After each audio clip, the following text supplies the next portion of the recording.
Hi everyone! Today I'm sharing a layout that I created with ColorCastDesigns subscription kit from April, and I'm also using one of the cut files that were released during International Scrapbooking Day. And these cut files are something new that Jessica is trying out in her store. These were all past designs that have been made into acrylic pieces in the past, and I think it's so cool that these are now available as cut files as well. So the files come as DFX files, which is something I've never used before, but it turns out they are super easy to use with Canvas Workspace, which is the software that I use with my brother's scan and cut machine. So here I've downloaded all the cut files that were available in the ColorCastDesigns shop, and all I have to do is open up Canvas Workspace, then click and drag the file that I want into my workspace.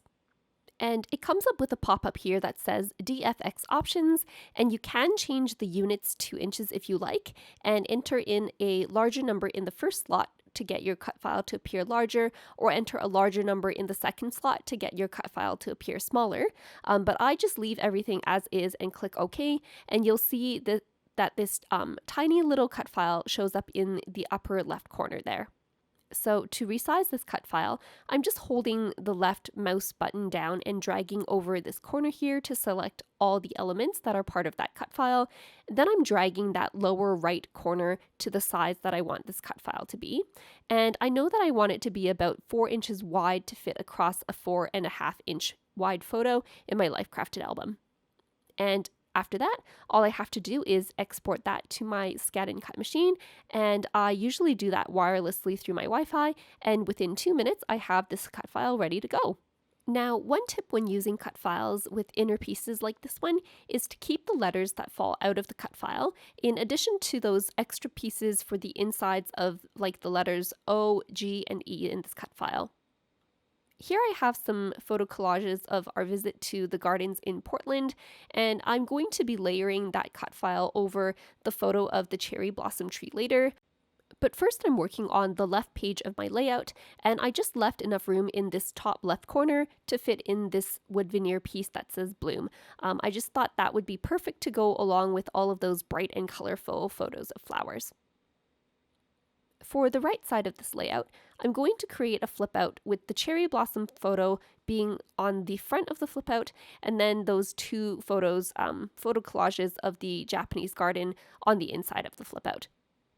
I've also left a bit of extra space on the bottoms of these two pages to fit those two floral wood veneer pieces from this kit, and I just love how the wood texture and color highlights the natural beauty of the gardens we visited. And these floral pieces aren't exactly symmetrical, but I do like how they frame the bottom of my two pages nicely. To attach these, I'm using a combination of my Tamomano permanent adhesive tape runner for the wider sections on the backs of these wood veneer pieces, as well as my Zig two-way glue pen for the areas that are a bit more delicate. And once that's done, I'm going to move on to my cut file. I decided to back the cut file with some vellum to soften the background of the photo a bit and make the cut file stand out a bit more. So I'm just using my Zig two-way glue pen again to attach that onto my vellum. And here you'll see that for the letters E, G, and O, I can pop in those fallout letters that I saved when I was cutting this out. And I'm just placing that in without any adhesive in the back. Then I can add adhesive onto the backs of those tiny loops and fit them into the letters like a puzzle piece, and when I pull the letter out, those loops are attached perfectly in the right place within those letters. Once I'm done adhering the pieces of the cut file down, I'm going to use my fussy cutting scissors to trim all the way around this cut file. Then I'm just adding more adhesive to the back to attach this onto my photo, making sure that I don't get any adhesive onto the parts of the vellum within the letters, because that will potentially show up through the front of my cut file. After that, I have a piece of white cardstock cut at 1 inch wide by 8 3/8 inches tall. That's the same height as my pages outside the page protector, and I've scored that in half lengthwise to form a hinge to hold my fold out together.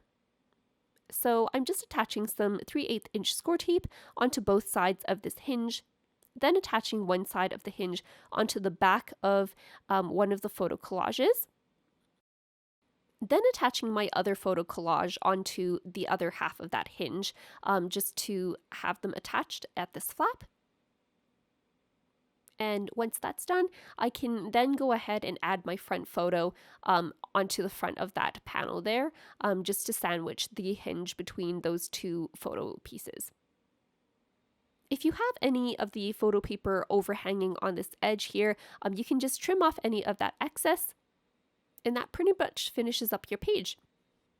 If you haven't already, make sure to check out the ColorCastDesigns shop for these new cut files. There are 3 more currently in addition to this one that I've used for this spread, and stay tuned for more cut files coming up soon. As usual, if you have any questions, feel free to leave them in the comments down below. If you liked this video, then make sure to give it a thumbs up, and be sure to subscribe for more crafty inspiration. Thanks so much for watching!